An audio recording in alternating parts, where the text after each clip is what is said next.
Good day, and we are back here with American Bulls TV. Today I want to talk about a topic that everyone just keeps bringing up, and something that I thought we were past, but we're going to have to address this again. And it is the slow movement towards, but actually not slow, but the movement towards extreme bullies becoming the actual standard for the breed. Now, before we go into this video, I just want to say RIP to Cash Money. We spoke about him in our video. We talked about Cash Money and the Beanstalk stack off that we had here. You know, you hate to see things like this, especially such a dog that was becoming well known. But we spoke about it, you know, him not being exactly bred to the standard.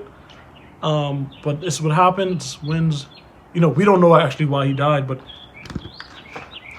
hopefully they will tell us why.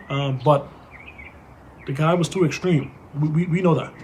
And we don't consider him to be an American bully, but we wanted to just touch on that before we go into this. Now, it's so frustrating when you talk about classics and standards in the breed. More and more every day, people are talking about you being left behind. People are talking about dogs lacking substance that are actually traditional American bullies. When we look at this breed, the breed started off traditionally. When you think about dogs like Samurai Paco, King Kamali, Nemesis, this was the look that we were going for, okay? If they wanted a bullier, more extreme dog, why didn't they just add in those dogs so much earlier? The same dogs and the same blood was already available, okay? So I don't want to hear anyone telling me now, oh, the breed needs to evolve, okay? We need to push the limits. Why do we need to push the limits now, all of a sudden? Why does the limits need to be pushed? Why is it okay for a dog to have a high rear, a long back, and he has thicker bone and more mass, and he's not penalized for the long back and the high rear, whereas a dog that is considered to be classic has a better top line, better movement? But why is it considered to be an inferior dog? This movement actually started in 2018 or 2019 when Samson won nationals. Then there was no nationals in 2020. Then in 2021, we know Blue won nationals.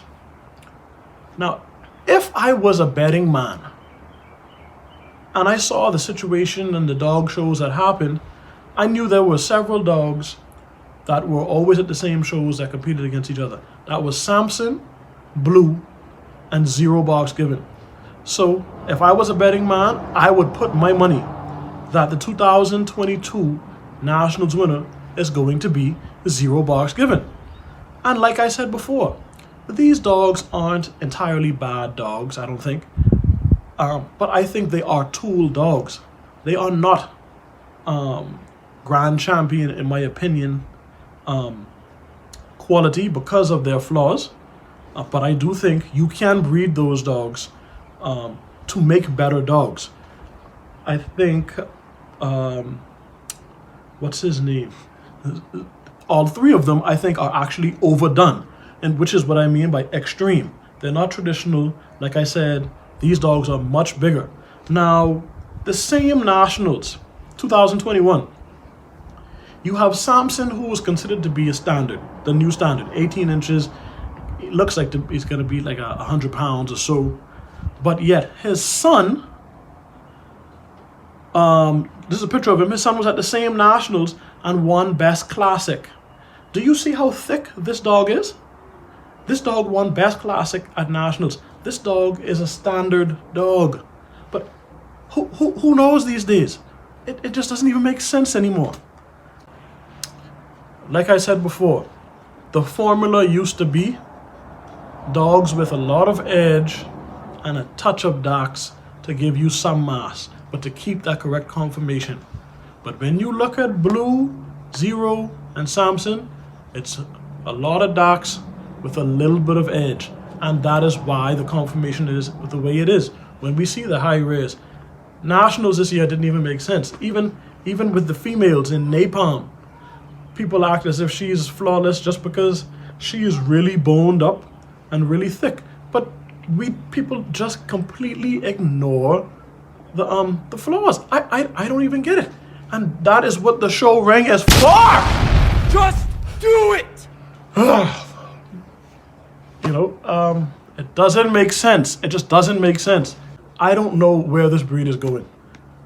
And I tried to be optimistic last year with my picks for nationals, with the Waffle House son. But if your dog is not extreme, the A.B.K.C is basically telling you that you won't be able to compete. You won't be able to win. And there are people that have good classic dogs that have great conformation, and they are buying into the lie. Your dog being a traditional American Bully is enough. You don't need a whole bunch of bone. You don't need a whole bunch of mass to have a dog that is a high quality American Bully. Okay? I'm gonna just leave you guys on that today because it is so frustrating to talk about every single time. If you like the video, don't forget to share, subscribe, and comment. Tell me what you think. Don't forget to follow us on Instagram. We're going to be posting a lot more in the near future. We will see you next week.